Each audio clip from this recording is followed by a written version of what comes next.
Bon dia a totes i a tots. És un plaer veure tanta gent guapa i bonica així, perquè la veritat estem un poc preocupats.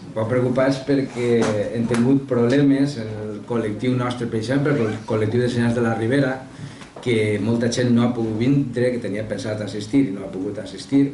Castelló li ha coincidit en les seves jornades d'hivern i per tant tampoc estan així la gent de Castelló. I la gent de la Safor que tampoc ha pogut vindre, vull dir que la cosa avui anem a estar en quadre. I afortunadament Alacant ha respost, com sempre, com toca, i assisteu, afortunadament. I per tant, jo sé que anem a fer una jornada molt guapa, molt bonica, anem a debatre i anem a aprendre segur que moltes coses. I sobretot prendre consciència del que creguem que cal fer.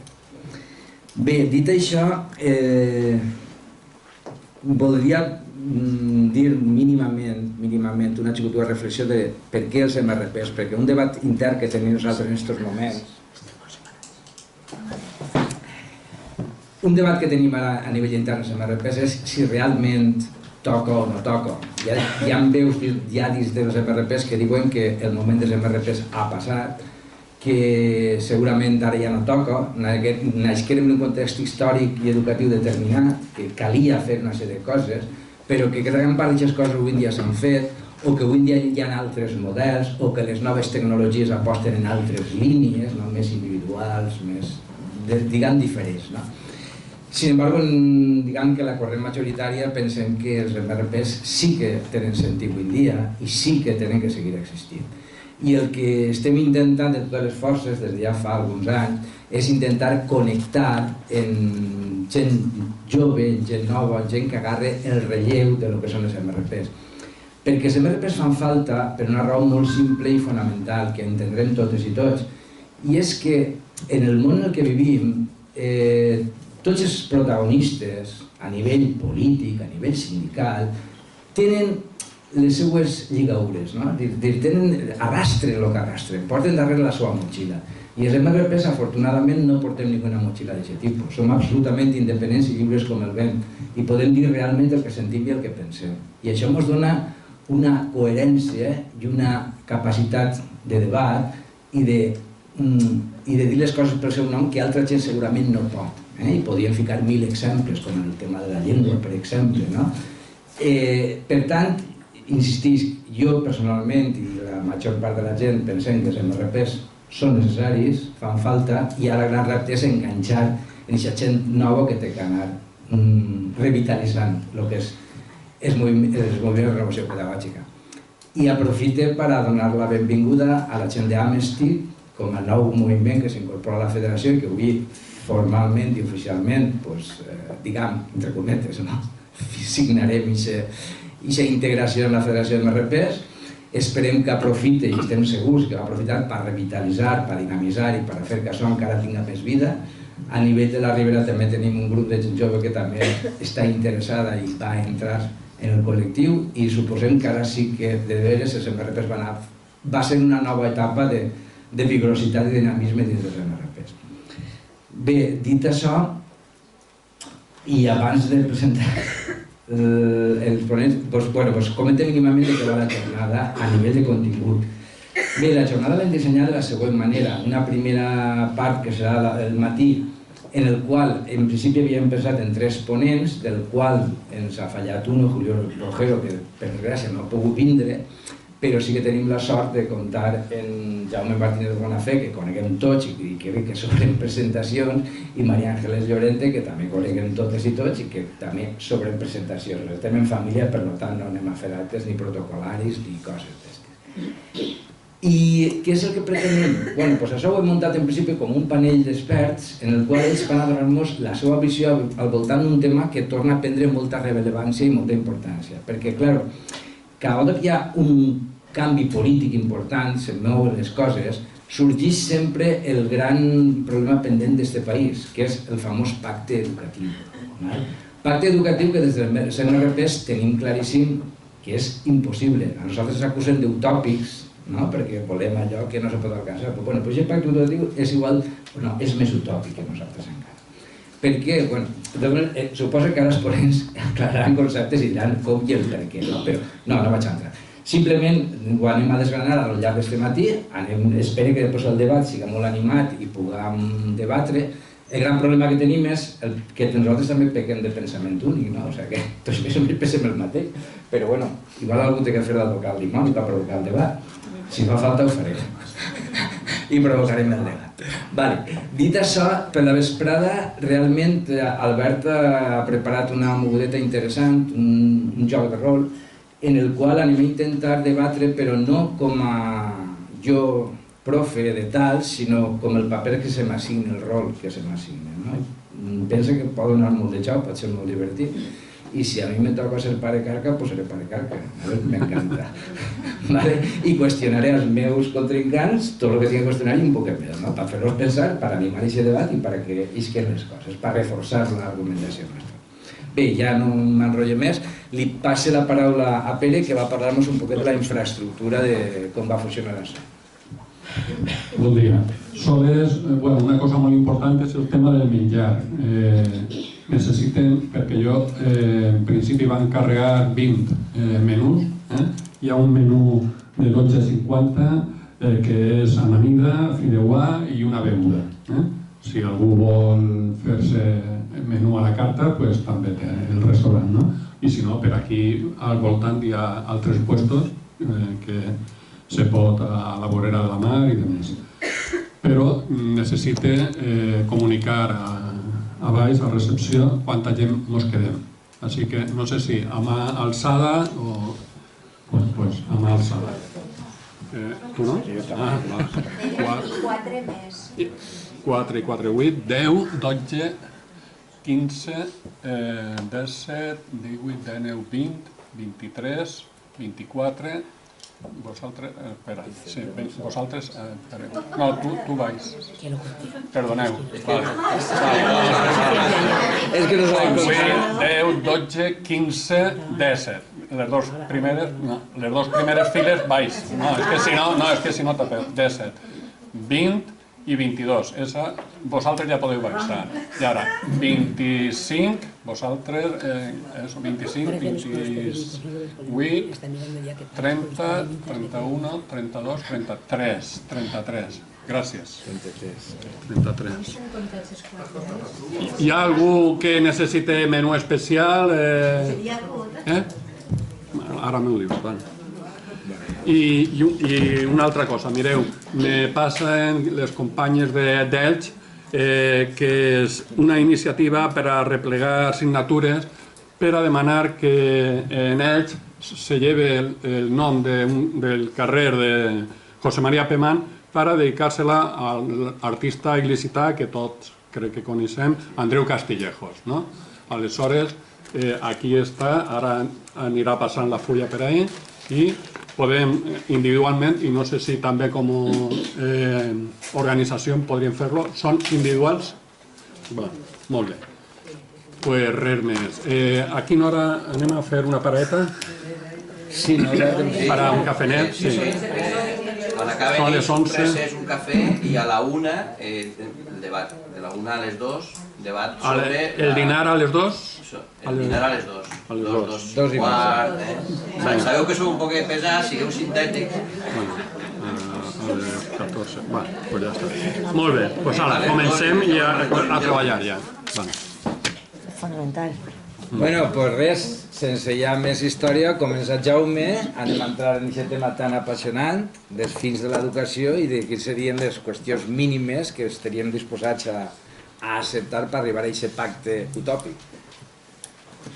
Bueno, pues bon dia, però ara que estàvem parlant de carrers i de noms, m'agradaria pensar que pot ser algun dia una gran plaça, una gran avinguda, un gran carrer, un carrer bonic o una plaça preciosa, la podríem dedicar a Gonçal Anaya i a tots els mestres que han estat i estan lluitant per una altra educació molt més alliberadora, molt més emancipadora. Era un pretext per a recordar a Gonçal.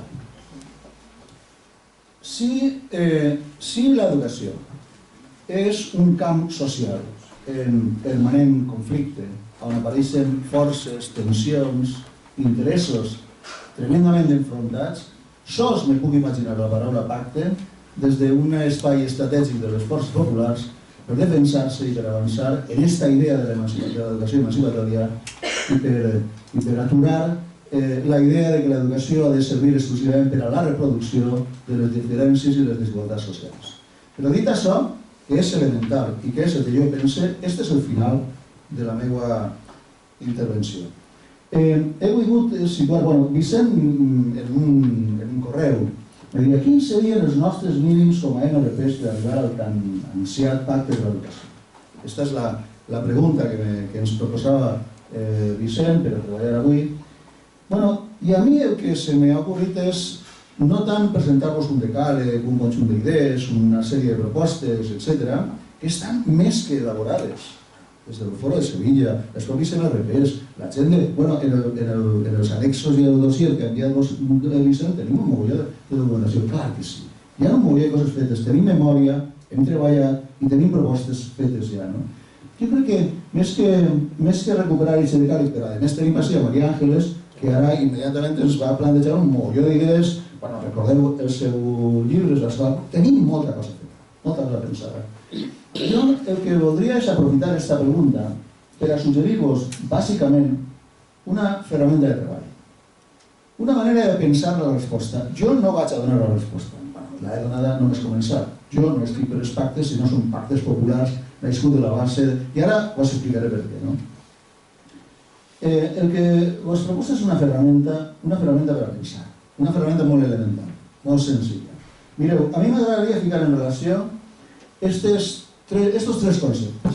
El concepte de subjecte, el concepte de coneixement i el concepte de renovació pedagògica.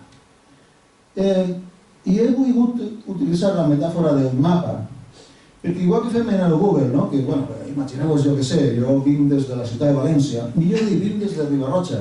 Si faig així en el Google, s'amplia i apareix la paraula Ribarroja, però si no, no. Cadascú pot ampliar o concentrar, reduir o augmentar, diguem-ne, la complexitat del mapa. Estos tres conceptes, si segons com ampliem el mapa o el reduïm, ens porten a altres conceptes. Jo voldria, bàsicament, plantejar estos tres i veure com els fiquem en relació i com treballem la resposta al pacte per l'educació des de la relació entre el concepte de subjecte, el concepte de coneixement i el concepte de renovació pedagògica. La primera idea és la idea de subjecte. Direu, jo crec que nosaltres estem en la vida per a dir és nostra, per a agafar les decisions sobre la vida en les nostres mans, per a saber-nos protagonistes, per a voler estar vius, per a tenir veu, per a recuperar i reivindicar la possibilitat que ens escolten, per a alçar la mà i dir, estem aquí, soc Jaume, me diuen tal, o sigui, tinc veu, tinc idees, tinc propostes, tinc biografia, tinc història, tinc projecte.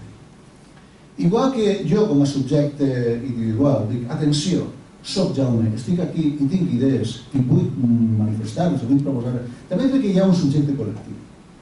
Som mestres, tenim una veu, tenim paraula, tenim un pensament col·lectiu, l'hem construït de tots i totes, estem aquí, escolteu-nos. Som ciutadans, som persones en el carrer, som gent, i estem aquí per a saber-nos escoltats i per a reivindicar la paraula, la veu i la possibilitat que ens escolten. Som subjectes. I jo sols me puc imaginar, sols puc pensar la idea de l'escola pública com una escola construïda des del subjecte, construïda des de nosaltres, construïda per a nosaltres, construïda per al poble, des del poble, per al poble. No puc imaginar, no vull acceptar una escola pública exclusivament com a servei. Vale, te abro la puerta y tú llegas allí los días a las 9 y esta es tu escuela. No, mira, perdona. O sigui, jo no vull que me facis l'escola, vull fer-la amb tu, vull fer-la des de baix, vull fer-la amb la gent i des de la gent. Claro, quan estem parlant del pacte de l'educació, després arribarem al final d'aquesta història, jo el primer que reivindicaria és, escolta, escolta'ns, pregunta'ns, tinc veu, tinc idees, tinc propostes. Per tant, l'escola pública per a mi, l'escola pública, l'escola que jo desitge, l'escola que es troba, l'escola en la que hem estat treballant, l'escola per la que hem estat lluitant, tots nosaltres, és una escola pensada des del poble, per al poble, amb la gent, i no una escola feta per al poble, però sense el poble. No una escola feta, per exemple, podríem comentar molt aquesta escola, per exemple, qui decideix que és bo, que la gratuïtat del llibre de text? A quants de vosaltres vos han preguntat? És una reivindicació progressista. Acceptem que està molt bé donant 200 o 300 euros a tal i bueno, formidable, no? És realment una reivindicació progressista. Pues segurament, si els moviments de la relació pedagògica foren considerats subjectes, protagonistes de les polítiques educatives al País Valencià, pues tindríem, almenys hi hauria una veu més complexa, algo diferent i molt més discutible respecte a algunes coses. Qui decideix que escolaritzar un xiquet de 2 anys en una macroescola és, diguem-ne, renovador, progressista, avançat, des del punt de vista... Per què? En qui ho has discutit? D'on existeix la idea? De quin despatx? O de quina assemblea? O de quina consulta? O de quin espai de col·laboració de treball col·lectiu? Bueno, pues, esta idea subjecte per a mi significa la possibilitat de saber-nos partíceps, de saber-nos en la construcció col·lectiva d'un món distint. Bueno, i esta idea tan genèrica de saber-nos partícipes en la construcció col·lectiva d'un món distint, si fem així en el mapa de Google, significa, per exemple, que podem pensar els horaris en una escola, les relacions mestre-alumne, el disseny del currículum, els criteris d'avaluació, l'ús dels materials didàctics, etc. Si me sent subjecte, si vull ser protagonista, si sé estar en el món per a construir, des de luego, pues me plantejaré una manera, per exemple, què significa la veu del xiquet de la xiqueta de l'escola. Per què creieu que Freinet feia assemblees? Era un tipus progre, enrotlladet, amb una didàctica renovadora, que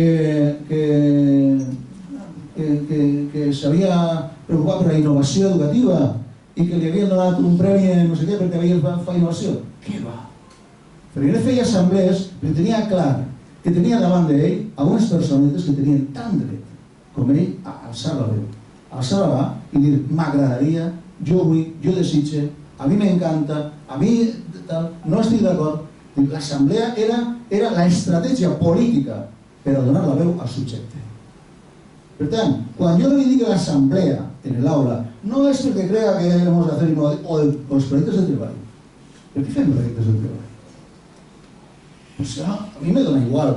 Jo el que vull és saber si el projecte realment naix de la decisió pensada, discutida i treballada col·lectivament per la gent. Aquesta és per a mi la idea de subjecte. I dintre d'aquesta idea de subjecte, clar, l'escola pública no és un servei, és un projecte polític de participació popular. Bé, anem a la segona història. És la idea de la cultura del coneixement. Jo, ahir ho comentàvem en la xerrada que fèiem amb Maria Àngels del seu llibre a la catedral, que era Punyol, de la catedral de... Bueno, doncs jo deia, jo me vaig formar en la joventut meua des de Gramsci, des de la lectura de Gramsci, des de Raymond Williams, també de Walter Benjamin, en la idea de que la lluita de classes és una idea marxista, certament, d'una certa heterodòxia marxista, però amb la idea que la lluita de classes també se lliura en la batalla per el significat. O sigui, el que ens passa, el que passa en les desigualtats, el treball polític, també és un treball i és una lluita i és un debat sobre la cultura. Qui s'explica al món? Com s'explica al món? D'on naixen aquestes explicacions? Per què ensenyem el que ensenyem a les escoles? Quin és el coneixement que realment ens emancipa i quin és el coneixement que ens abonega o ens adoctrina o ens aliena? Aquesta és la qüestió. I la qüestió no és tant que hi ha un coneixement que hi ha un coneixement que aliena i un altre que emancipa, sinó quina és la relació del subjecte amb el coneixement. És una relació de construcció, d'investigació, de pregunta, de revelació, o és una relació de dependència. aprende de esto, que así te liberarás. Pasa este examen, que así te harás mayor. Escucha esto, que es lo importante. Quina és la idea de coneixement que tenim els altres? Quina és la manera en què ens enfrontem a la construcció d'un saber que realment ens ajuda a dir no, es que yo cada día, recordemos lo que diría Gonzalo Anaya, ¿no? Es decir, cuando un niño os interpela, os mira a los ojos, os interpela con la mirada, dice, ¿tú qué estás haciendo para que yo crezca en libertad? Sea cada día más autónomo, más libre, más creativo, más... diria, bueno, això ho dice l'article 16 de la Constitució. Bueno, doncs jo el que dic és, amb quin coneixement, és a dir, quina és la relació del xiquet o la xiqueta amb el coneixement per a que aquest xiquet o aquesta xiqueta se'n vagi a casa cada dia i diguin, caram, jo soc una miqueta més alta, més llesta, més forta, més segura, més sàvia. Quines són les matemàtiques o la llengua o la història, o millor dit, quina és la relació que hem construït entre la llengua, les matemàtiques i la història per a que al ficar al servei del xiquet o la xiqueta, aquest xiquet diga, caram, això sí que és meu, això és per mi, això és desitjat per mi. Recordeu aquella pel·lícula de Budas Votó por vergüenza en la que una xiqueta de 5 anys, Bakhtin, en l'Afganistan dels talibans, tota la pel·lícula és un desig permanent de voler anar a l'escola. Perquè Bakhtin, per culpa del seu veïnet, que sí, xiquet, ella xiqueta, Bakhtin, per culpa del seu veïnet, que sí que anava a l'escola i que tenia llibres d'escolarització a la mà i que se ficava tombat així i llegia a Bakhtin. I el seu veí li dia, un senyor estava debajo d'un árbol, us recorde en castellano, un señor estaba debajo de un árbol y le cayó una nuez y le hizo un chichón en la cabeza. Y entonces Bakhtin se fica a riure. Bakhtin diu, caram, i el llibre era la A con la B, o la B con la A o la N con la A, mà. Però el xiquet havia inventat una història tal. Bueno, Bakhtin és increïble, no? El desig, l'enorme esforç que fa per voler anar a l'escola, perquè l'escola és divertida. Bueno, és aquest desig, aquesta força, és la que tenim que aconseguir o conquistar, aquesta nova relació del subjecte amb el coneixement. Claro, és un coneixement que me fa l'escola divertida, és un coneixement que me fa entendre d'una manera més complexa el món, és un coneixement que m'ajuda a alliberar-me. Jo conec a molts tipus que són enginyers de no sé què i són uns autèntics analfabets de la vida. Ja m'explicareu, o sigui, bueno, és de veres que tindran una llicenciatura o una... Quin és el tipus de coneixement amb el que hem treballat i amb el que hem crescut, no? Bueno, doncs aquesta és una altra qüestió, no? Quina cultura o què cultures, per a què, per a qui, al servei de què, de qui? Quina és la relació? Bueno, jo de la relació, això és un guió que tinc per a parlar de la formació del professorat, però bueno, és igual, no? És aquesta idea, és el camí del coneixement, és el camí perquè anem avançant, però la relació del subjecte del coneixement és la que me planteja el caminar cap a l'eliminació i el caminar cap a l'emancipació. Què tindrà que veure això amb el pacte educatiu i tal? Doncs mireu, és com lo del mapita de Google i tal. Ara, si voleu, parlem del currículum. Si creieu que un currículum fragmentari, separat de la vida, absolutament desconnectat de les històries, de les biografies i les experiències de cadascú, és un currículum del progressista, diguem-ne, de l'escola pública de la que nosaltres necessitem, ja m'explicareu. Jo crec que el debat sobre el coneixement és el debat també sobre el currículum. És a dir, escolta, per què no comencem a pensar que si feu doctor honoris causa a l'Edgar Morin, com passa a la meva facultat, que van fer honoris causa, Edgar Morin, que parla de complexitat, que parla de que si mai va haver cultura pura i ja no existeix la natura pura, ja m'explicareu quin és el sentit de diferenciar natura i cultura. I quina és la manera en què, per què fragmentem d'esta manera la vida i l'experiència de la vida i la comprensió crítica de la vida. Creieu que així és com anem a saber, provarem el saben, però som més savis i tenim més capacitat per saber-nos estar en el món d'una manera, sentir-nos subjectes? Bueno, doncs això passa per el debat sobre el currículum, per exemple. Continuem pensant que ens hem d'especialitzar, que és l'obsessió de l'escola, de la facultat de magisteri ara, en la que jo... És dir, continuem pensant que l'obsessió és ser uns expertos didactes de llengua materna, perquè, clar, tampoc se'ls preocupa molt si els mestres són experts, no sé, del cos, per exemple, en el moviment, en els sentiments, en les satisfaccions de no, tens que ser expert. I després resulta que ser expert en didàctica de la llengua significa ser un filòleg. Quina és la història de l'alfabet de no sé què. Però què significa fer que un xiquet o una xiqueta estimi la llengua? La paraula? El text? Això s'està fora de la... Bueno, doncs el que jo plantejo és aquesta idea del coneixement la podem completar ara en moltes coses. El sentit de les nostres lliçons, l'estructura del currículum, el debat sobre el coneixement de la cultura, les avaluacions, què és important, com és important, etc. Bueno, la tercera proposta té a veure amb la reclamació pedagògica.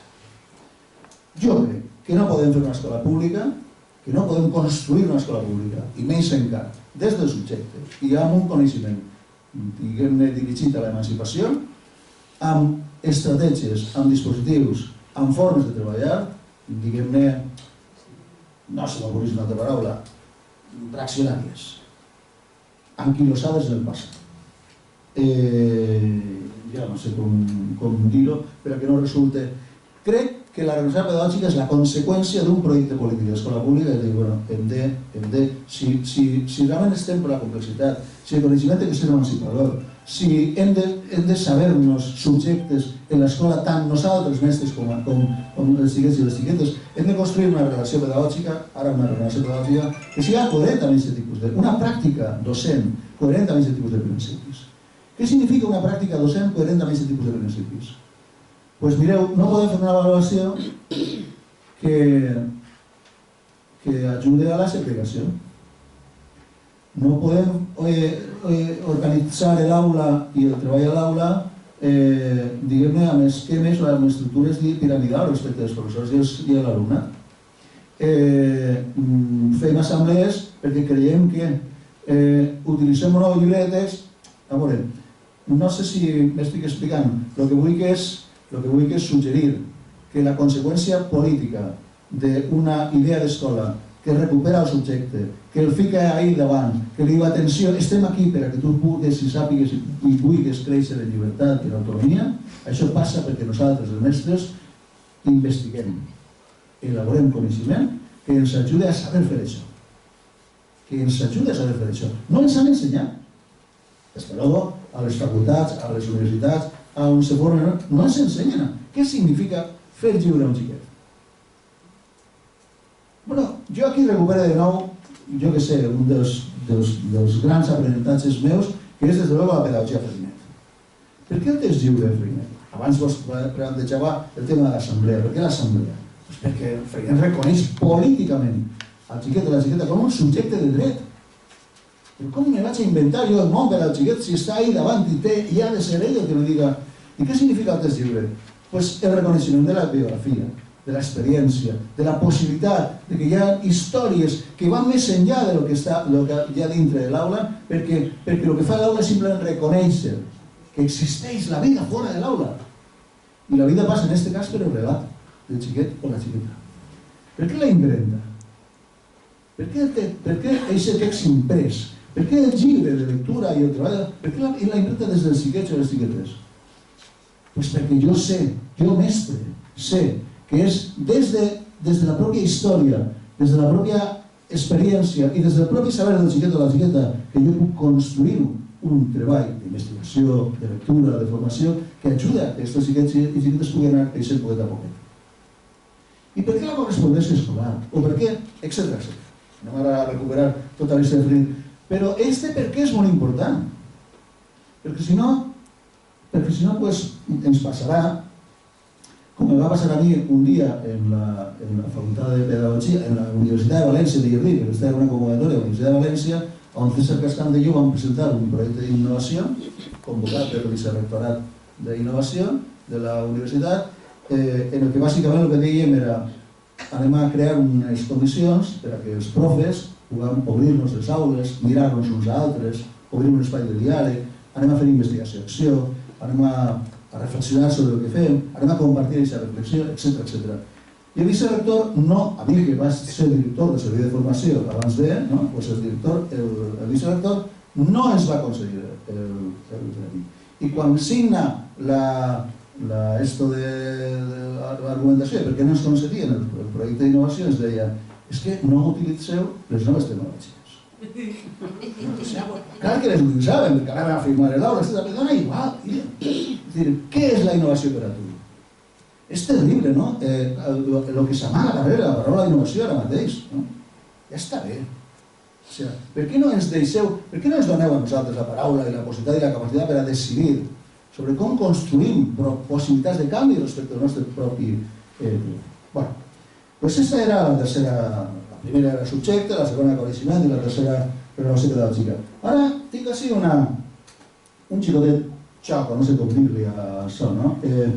Mireu, si hi ha molt de subjecte i poca renovació pedagògica, que és el que indica, per exemple, esta tal, pues lo que tenim és el que en els llibres s'anomenaria el paidocentrismo, todo para el niño, però el niño tal, sí, però ¿y qué pasa con el coneixement? Si hi ha molt de coneixement sense el subjecte, pues és el típico de matemáticas, dice, bueno, pero ¿cómo no van a crecer? Pero si mis matemáticas son fundamentales. Y si hi ha molta renovació pedagògica, entre cometes renovació pedagògica, sense subjecte, pues és aquell de dir, bueno, jo les metodologies, tio, tu pregunta primer si això realment el que en la teva aula, en la teva escola, en la teva classe va funcionar, no? Amb aquesta idea de la línia roja que puja i baixa, el que vull dir és que jo crec que l'equilibri entre subjecte, coneixement i relació pedagògica és fonamental. I això què significa? Pues això, estes són, en alguna manera, les meves intervencions són bàsicament preguntes. Esta és la reflexió col·lectiva. Què significa això en termes de formació de tots? Pues sabem que, en efecte, que la relació pedagògica té que anar vinculada al debat sobre el subjecte i el coneixement. Que el debat sobre el subjecte és fonamental com etcètera, etcètera. I si en comptes de 3 columnes fiquem 3, però unes altres 3, perquè, òbviament, afortunadament està així María Ángeles, que va a completar, a matitzar i a donar molt més de lo que jo us estic dient ara, però clar que podríem incorporar més columnes, no? I anar jugant. El que vull és suggerir un guió, o he volgut suggerir un guió, una esquemeta, una xicoteta estratègia per a pensar, en este cas era sobre el debat. Què té que veure sobre el pacte educatiu? Doncs bueno, jo no puc pensar un pacte que no contemple el debat sobre aquestes 3 qüestions. I sobretot el que acompanya aquestes 3 qüestions. O pactem y deixem el debat sobre el currículum al marge porque eso es de los especialistas en historia, en matemáticas, en lo que sea. ¿Esta es la idea del pacte? Bueno, esta es una proposta que nos han fet molt bé. El debat sobre el currículum és un debat entre cometes tècnic, és un debat d'especialistes, és un debat de nosaltres el que anem a pactar, què anem a pactar? Pactem, però quin és el paper? Però a veure, quina és la veu que se li reconeix al professorat, als mestres, com a col·lectiu?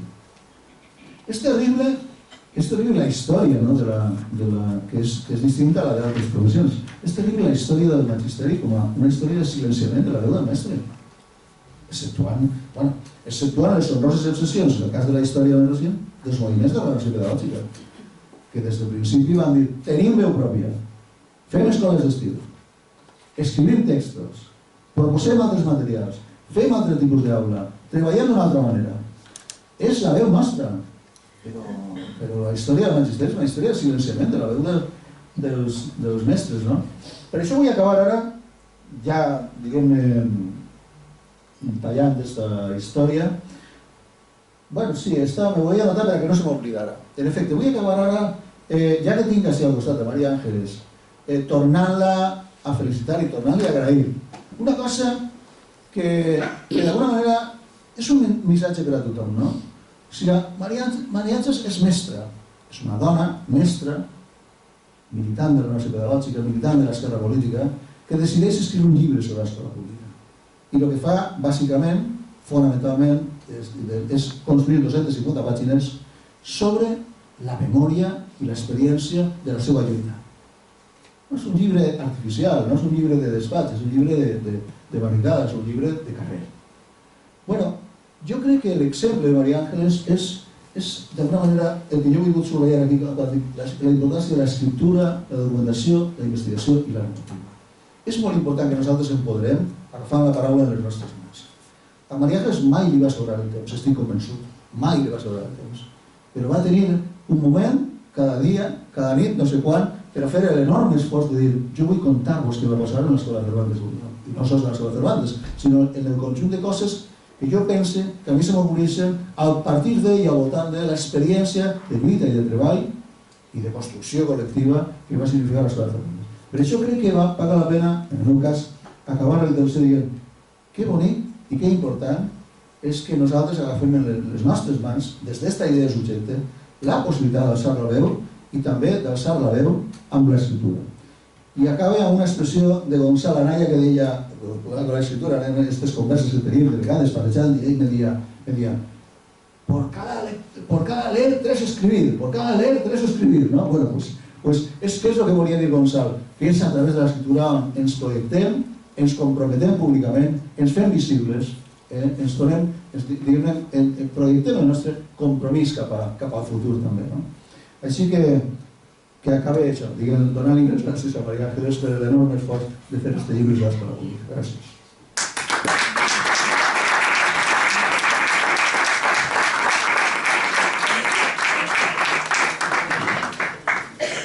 Buen día a todos y todas y gracias a Jaume por sus palabras. La verdad es que yo le tengo que agradecer a él que allí donde voy está dispuesto a venir, a invertir su tiempo, a coger el coche, a hacer kilómetros, perder horas. Anoche estábamos los dos muy tarde y hoy también. Y la verdad es que lo que hacemos es pues eso, hablar de escuela pública allí donde vamos para intentar que lo que hemos construido entre todos, porque mi libro hubiera sido imposible sin la colaboración de todas las personas de la renovación pedagógica, de mi centro y de tantas y tantas con las que hemos estado trabajando cotidianamente. Nos hemos formado conjuntamente. Yo pienso que eso es un capital que tenemos individual y colectivamente, que es la formación conjunta. El otro día estaba yo en la librería de barrio de Leganés, porque como decía, Vicent decía, puede ser que haya llegado el fin de los movimientos de renovación pedagógica tal y como los concebimos, pero la renovación pedagógica no ha acabado ni va a acabar nunca. El nombre quizás sea lo que menos importa. Están surgiendo colectivos en cantidad de lugares de todo el Estado. En Leganés ahora mismo se acaba de montar un grupo, el otro día eran más de 60 personas y estábamos hablando de escuela pública. En Alcalá de Henares, en Castilla-La Mancha me consta que también, aquí con Amnesty y con más cosas que nos contarán después. Quiero decir, en todas partes hay gente que va a heredar el pensamiento de la renovación pedagógica, como nosotros hemos heredado todo lo que sabemos de las pedagogías críticas y renovadoras, ¿no? Y yo creo que eso va a estar ahí, porque no por nada, sino porque es completamente necesario. Yo, para complementar a Jaume, que ha hecho una reflexión preciosa, voy a intentar situar las cosas en otro punto, ¿no? Cuando nos planteaban el debate sobre el pacto educativo, a mí me gustaría empezar con una afirmación, ¿no? El debate del pacto educativo es una trampa. Pero es una trampa peligrosísima. Porque cuando decía Jaume que los significados se construyen también a través de las palabras, de los hechos y de las acciones, cuando estamos hablando de pacto, a ver qué estamos queriendo decir. Pero aparte de ver qué estamos queriendo decir, cuando la opinión pública oye hablar de un pacto educativo, ya le da un contenido de cosa buena. Por lo tanto, ahí tenemos el primer reto. Que cuando se habla de pacto educativo por la radio, por la televisión y por todos los medios, la gente está entendiendo que pactar en educación ya les da igual de qué, ¿vale? El simple hecho de pactar va a ser algo bueno. Entonces, este es el primer reto. Yo voy a hablar todo el rato en clave de qué podemos hacer, porque para mí el problema fundamental que tenemos es cambiar los imaginarios colectivos sociales que durante 20 años el neoliberalismo y antes el capitalismo, que es exactamente lo mismo, han inculcado, ahora más que nunca están inculcados en la mentalidad de la gente y que es necesario remover. Yo no sé cómo vamos a poder colocar, hubo un tiempo en que el discurso de la renovación pedagógica estaba mucho más vigente en la vida cotidiana de los centros que en este momento. Y creo que este puede ser un elemento de debate, pero que estaremos de acuerdo. Todo lo que es la práctica, la idea y todo de la está menos presente en muchísimos claustros. Aunque hay movimientos que están surgiendo, en la práctica cotidiana no lo está. Entonces, el primer problema que tenemos con el tema del pacto educativo es que es una trampa ideada por la derecha, evidentemente, para hacernos tragar con lo que no hemos tragado durante muchísimo tiempo, y lo más difícil es cómo trasladamos a la gente la idea de que el pacto no necesariamente tiene que ser una cosa buena. Porque si el pacto esconde e impide la explicitación de las divergencias y de aquello en que no estamos de acuerdo, no puede ser bueno nunca. Es como los consensos. Puede haber consensos más aceptables y consensos menos, pero si para consensuar tenemos que renunciar a lo que somos, más vale no consensuar y mantener claras las diferencias. Y hay muchas organizaciones, partidos, ya se están planteando que cuando se produce un debate en cualquier asamblea, tiene que estar presente la posición mayoritaria y la minoritaria, porque si no, nunca se avanzaría si solo vamos con la mayoritaria. Pero este tipo de reflexión no está en el debate público. Y como no está en el debate público, el primer problema que tenemos es que evidentemente ellos saben cómo construir y colocar en las mentes determinadas ideas, y en este momento a ver cómo nos quitamos de delante la idea de que el pacto educativo por se no es una idea positiva, ¿no? Y en segundo lugar, yo voy a entrar en la otra. Voy a anunciar toda una serie de contenidos, que es lo que hice ayer, pero desde otra perspectiva, para ver cómo nos planteamos combatirlos, ¿no? A mí hay una cosa muy curiosa, ¿no? Y ahora que estoy trabajando con la PAC de la Hoya de Buñol, la plataforma de afectados de hipotecas, ¿no? De una manera muy intensa, si hacemos un breve recorrido por los últimos 4 o 5 años, podemos ver cómo la PAC ha planteado en el imaginario colectivo social 4 o 5 ideas básicas. ¿Cómo cambian las realidades sociales? Lo decíamos, ¿cuál es la única ley que el Partido Popular no pudo llevar a las Cortes? La reforma del aborto. ¿Por qué? Las mujeres ganaron la batalla. En la inmensa mayoría de las mentes de las mujeres ya estaba claro que eso no podía cambiar. Está pasando lo mismo con la PAC. Cuando la sociedad tiene claro que tiene que ponerse la dación en pago, que es fundamental que la gente tenga una vivienda, que hay que ir por los parques sociales de vivienda, 4 o 5 ideas fundamentales de cuál tiene que ser el debate sobre esa materia. Si nosotros nos preguntamos ahora mismo qué ideas hay en el imaginario colectivo que avancen hacia la escuela pública que nosotros queremos, vamos a tener serias dificultades para encontrarlas. Entonces yo creo que tenemos que hacer un esfuerzo, porque tenemos todos la capacidad de pensar, las líneas por las que tenemos que pensar, las ha marcado muy bien Jaume, pero tenemos un imaginario colectivo social que nos va a ser muy difícil cambiar como no encontremos, como encontró la PAC, una serie de ideas básicas, las pongamos a circular y todos nosotros nos convertamos en activistas para lograr, como están logrando ellos, una interlocución con el poder. Yo la semana pasada teníamos una reunión comarcal en la que una PAC comarcal había preparado una ley de vivienda que presentó a todos los parlamentarios en una tarde. Una PAC de 8 o 9 personas. Una ley entera sobre vivienda. Hay que ver si nosotros somos capaces de hacer algo con la ley de educación. Sí que ahí ya está trabajando el foro de Sevilla y hay otros foros y tendremos que ser capaces, ¿no? Pero yo voy a nombraros las cosas fundamentales que a mí me preocupan. Primero, está colocado por ahí el discurso de que sin dinero se puede mejorar la educación. Si está instalado, está instalado. Se han encargado ellos. Han dicho que no depende del dinero, depende de los docentes y del esfuerzo de los niños y de que las familias no educan bien. Cuidado. Esta es una cosa que circula por ahí. Nosotros ponemos siempre, como decía Jaume, que la educación, la financiación educativa esté al 7% del producto del PIB. Y decimos eso. Pero quizá no debamos decir eso. Quizá debamos entrar de otra manera. En cada una de las ideas que decimos, tendremos que ver cómo entramos para que vaya cambiando el imaginario colectivo de la gente. Porque claro, si la gente asume que el dinero no es básico para cambiar la educación, estamos perdidos. Otra idea básica. La educación no la cambian las leyes. La educación se cambia aula a aula y centro a centro. Con la práctica docente, con la participación del alumnado y la participación de las familias. Eso es otra idea básica que tenemos que tener en la cabeza y decirla continuamente, porque eso afecta a cómo entendemos la formación docente, que tendrá que cambiar radicalmente, y ahí tendremos que tener propuestas concretas de formación inicial, de cómo se accede a la función docente y que podíamos ahora enunciar, pero prefiero seguir en la línea que iba. Otro tema que a mí me preocupa enormemente, ¿no? Y ahora que llevo la Concejalía de Educación y otras en el pueblo, el tema de la excelencia.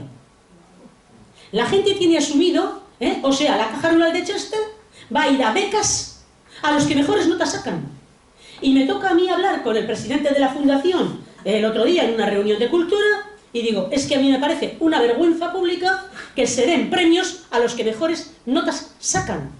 Cuando los que mejores notas sacan no necesitan ningún premio, ni ninguna beca, ni ninguna ayuda, porque tienen todo ganado en este mundo. ¿Qué hay de las criaturas que por su origen social y por su medio jamás han podido ni podrán tener buenas notas, pero se esfuerzan un mogollón? ¿Por qué la gente confunde el rendimiento de las criaturas y lo que es el valor real de la educación con las notas? Y tendremos que volver a cuestionar las notas directamente, decirles a los padres y a las familias que las notas son malas y que la evaluación castradora Es una vergüenza. Y para eso tendremos que poner esto a rular y decir que la educación no está para sacar niños del sistema y prepararlos para el mercado, sino que está para que puedan ser felices, para hacerlos personas. Y que nuestro objetivo no es que la gente tenga mucho trabajo y entre en la sociedad del consumo salvaje y el ocio programado, sino que nuestro objetivo es que la gente sea feliz, trabaje en lo que le gusta y participe en el bienestar suyo y en el de toda la sociedad. Y estos son discursos que están instalados y tendremos que pensar cómo y con qué ideas empezamos ahí, ¿no? Y esto es terrible. Otro tema básico que está también ahí, y hay asociaciones de padres y madres que lo están planteando. La competitividad salvaje está instalada hasta la médula, ligada a los deberes.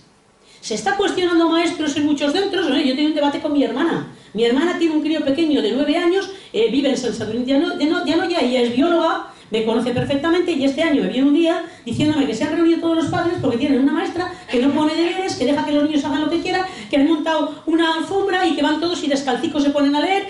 Y yo digo, hostia, perdón. Le pegué un sermón a mi hermana por decir la verdad seca. Le digo, ¿pero de qué vais? Digo, pero es que esto no puede ser, pero es que tal cual. Claro, a raíz de eso, ya pidieron una asamblea, las maestras les explicaron, les dijeron, les hablaron de la pedagogía lenta, de lo que ellas querían. Bueno, unas tías fabulosas que tenían ninguna otra aula de todo ese cole, había tenido asambleas para preguntar a los docentes lo que hacían. Imaginaos.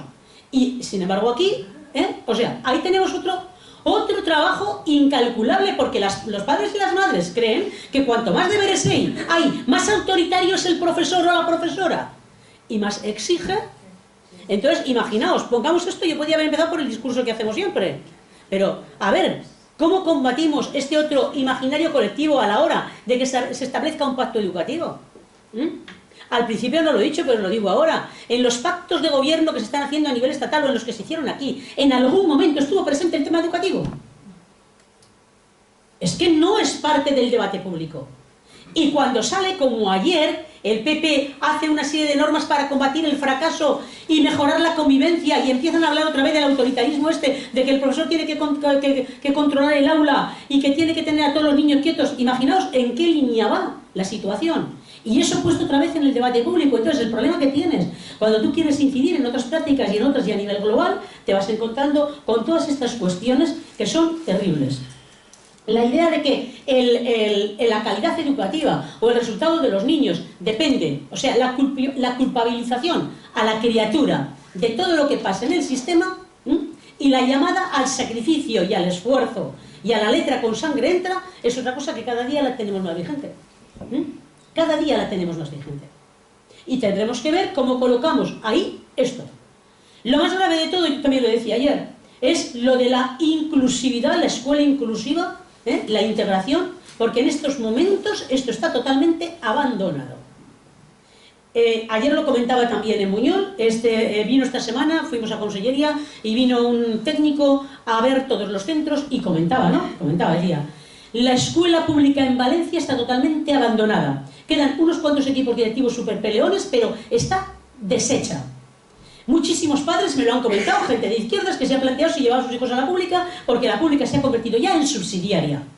Los conciertos han llegado a tal nivel que la gente que es progresista busca cooperativas, pero la escuela pública la están descartando ya, y esto que decíamos hace unos años la escuela pública ya es casi subsidiaria. Y esto es terrible, porque eso es que ha ganado el discurso de los gitanos con los gitanos, los inmigrantes con los inmigrantes, etcétera, etcétera, etcétera, y eso sí que amenaza gravemente a la cohesión social. Y teniendo nosotros un discurso tan potente como tenemos, que la escuela pública es el único proyecto ético validable, porque nosotros queremos la mejor educación para todas las criaturas.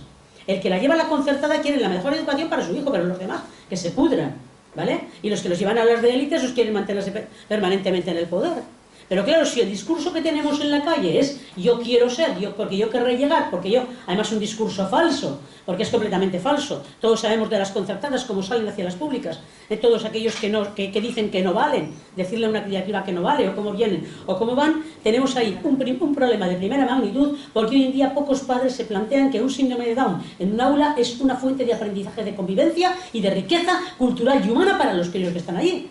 Y cada día esto está menos planteado y menos vigente a lo que en un momento lo tuvimos, ¿no? El tema, y este ya lo he dicho, y el de la convivencia teoría también. El otro debate, ¿no? la libertad de elección de centros. También ha calado ahí. Los padres tenemos libertad de elegir centro. ¿Pero qué vas a tener tú, imbécil? Si tú no tienes... Perdón.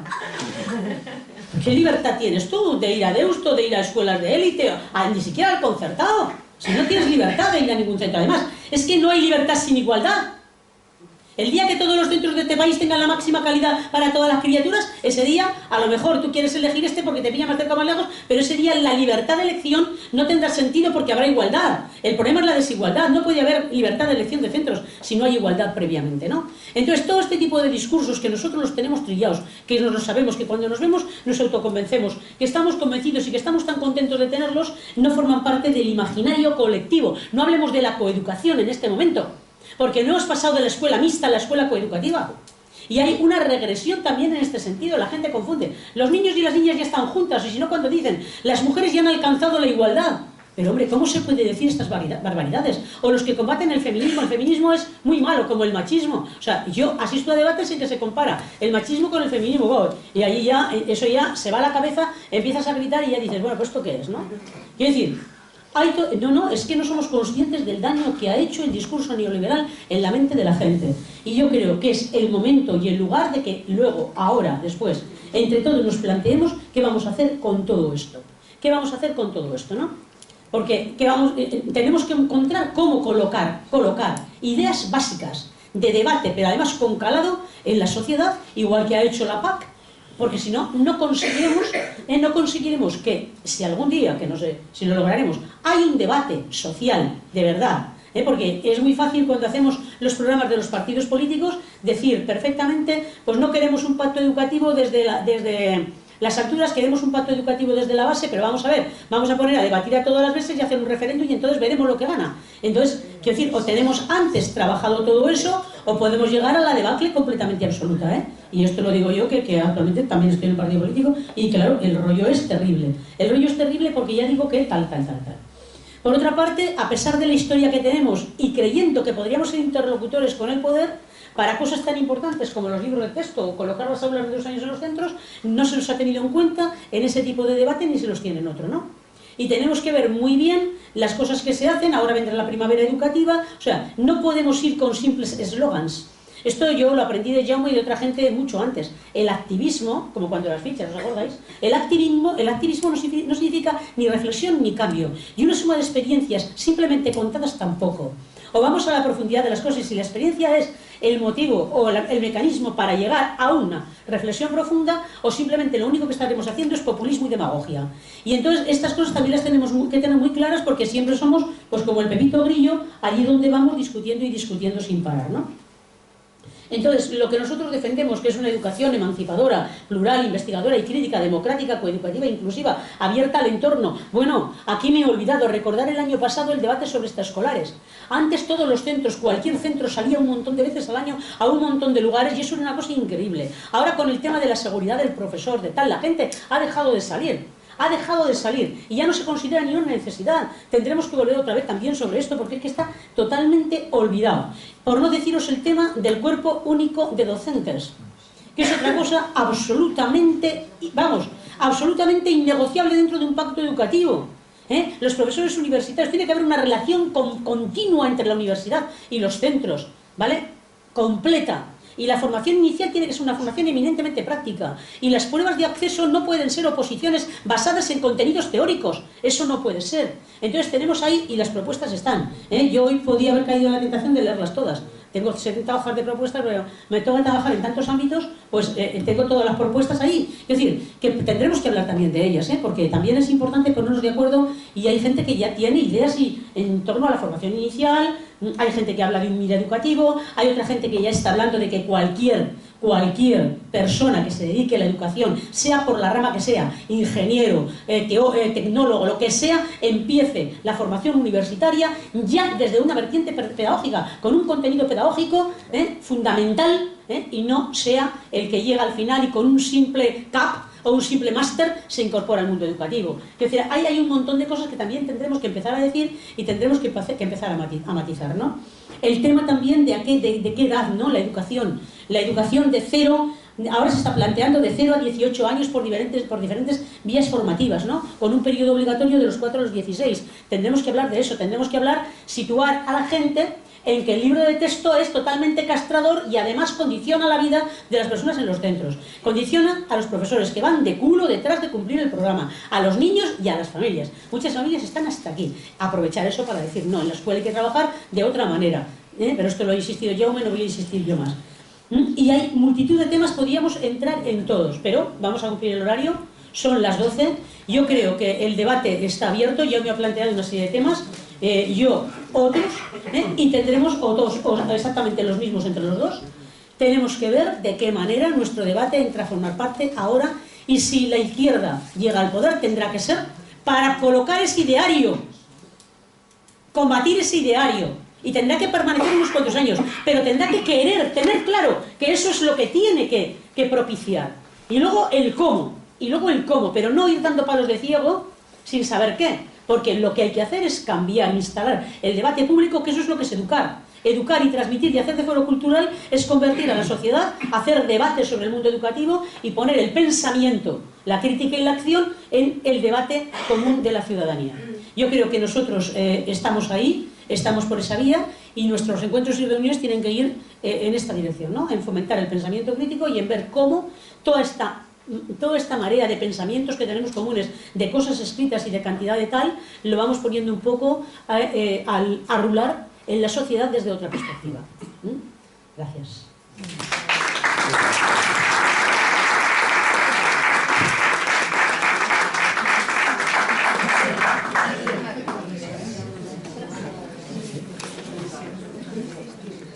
Bueno, ens hem trobat en un xicotiu problema, però benvingut problema, no? Pues ho explique. Sabeu que ha faltat un ponent, havien dissenyat la sessió perquè arribara fins la 1. No, 12 i mitja. Ja va retallar. Bé, 12 i mitja. Bé, la qüestió és que s'havien dit que allargaren un poc la intervenció, però al mateix temps també que foren breus sintètics, per tant, hem guanyat per al debat, per tant, és una bona notícia. Sempre i quan després siguem capaços, ara fem un descanset, repensem